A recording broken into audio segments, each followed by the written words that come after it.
I feel like everyone should get to have a little piece of art that they can see every day and use and love. The joy on someone's face when they find their perfect mug.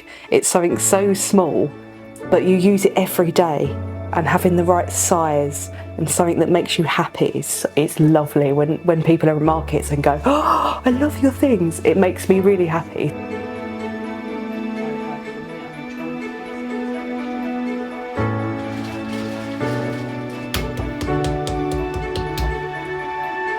The thing I love most about clay, I think, is how versatile it is and how anyone can relate to it. And it has a memory, so even if you're working with like a slab of clay, and if I move it, you might not see straight away, but later in the kiln the piece will move how you moved it. So it has a memory and an imprint. You can see fingerprints in it. You can really like put decoration on it, but you can put yourself into it. It can tell stories. And I just love working with it. A lot of people who I've taught have said it's like therapy. Like you can totally leave anything in your mind and just work with the clay.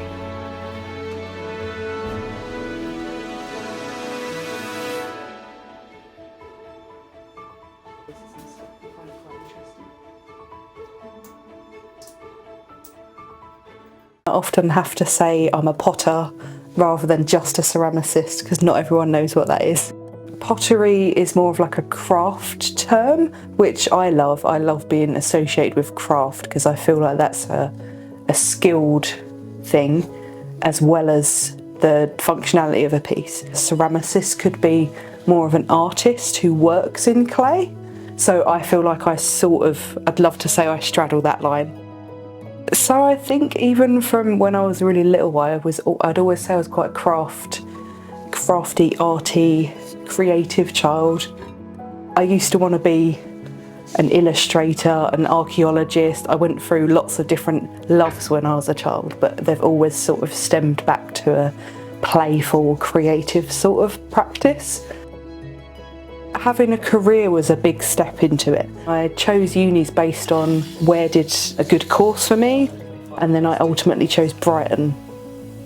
On my degree, it was a material practice course, so there was 4 areas: woodwork, heavy and light metals, plastics and composites, and ceramics.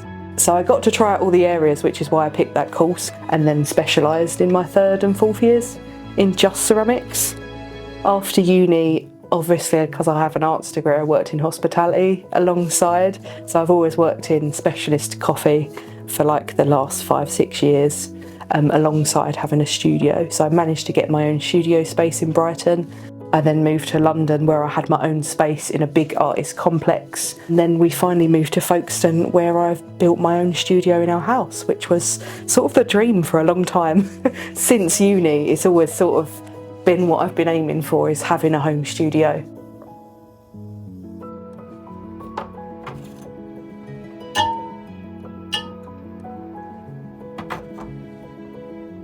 So I think one day I love the idea of having my own shop where I could run workshops from it, sell my own work, like maybe hold a space to teach other people or have other people come in and like use the space for like a couple of weeks or like do their projects or something.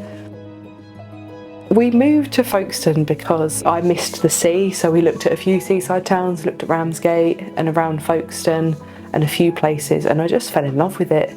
It's so creative, but you're near the beach, you're near countryside. There seemed like a really nice, like, little community vibe here. We looked at houses that I could have a studio in and make from home as well, and somewhere that I could get a dog, which aside from ceramics was my other big dream since I was probably about 5, to have a dog, and it's happened. I